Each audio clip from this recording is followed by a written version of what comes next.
Hi friends, welcome back to Manu academy. తెలంగాణలో breaking news. 15 రోజుల్లో 15,000 constable పోస్టులకు notification. రాష్ట్రం నిరుద్యోగులకు సీఎం రేవంత్ రెడ్డి శుభార్త చెప్పారు. రాబోయే 15 రోజుల్లో 15,000 కానిస్టేబుల్ ఉద్యోగాల నోటిఫికేషన్ విడుదల చేస్తామని ప్రకటించారు.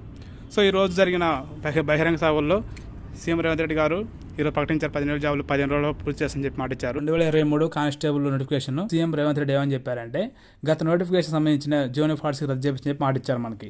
సో దాని ప్రకారం మనం ముందుకు వెళ్తున్నాం కాబట్టి ఇప్పుడు కొత్త నోటిఫికేషన్ అందుకే వచ్చిందని చెప్పి అనుకోవచ్చు. ఎందుకంటే అప్పుడు కేసీఆర్ ప్రభుత్వం ఉన్నప్పుడు జూనియర్ ఫార్ట్స్కి అమలు ఉన్నప్పుడు సీఎం రేవంత్ రెడ్డి గారు ఏం చెప్పారంటే, మనకు వచ్చేసి జూనియర్ ఫార్ట్స్ని రద్దు చేసి మాట ఇచ్చారు. సో దాని ప్రకారం పోతే కొత్త నోటిఫికేషన్ క్లియర్గా ఉంటుంది కదా. సో ఒకవేళ మీకు 2023 నోటిఫికేషన్లో ఒక టీఎస్ఎస్ బెటాలియన్ వీఆర్ వచ్చినా కానీ ఇప్పుడు బెస్ట్ అవకాశం వచ్చింది కదా. కొత్త నోటిఫికేషన్ కొరకు ప్రిపేర్ అయితే బెటర్ అని నా యొక్క సలహా. ఎందుకంటే ఇప్పుడు ఎవరైతే జాబ్ మిస్ అయ్యారో వాళ్ళకి ఇంకా ఉపయోగం ఉంటుంది. ఎవరైతే జాబ్ కొట్టారో వాళ్ళకి ఇంకా కాన్ఫిడెంట్గా ఎస్ఐ జాబ్ ప్రిపేర్ అయ్యే అవకాశం ఉంటుంది. ఎవరైతే ప్రిపేర్ అవుతున్నారో అందరికీ all the best. Thank you for watching. Please subscribe, share and this is Mann from Nalgonda.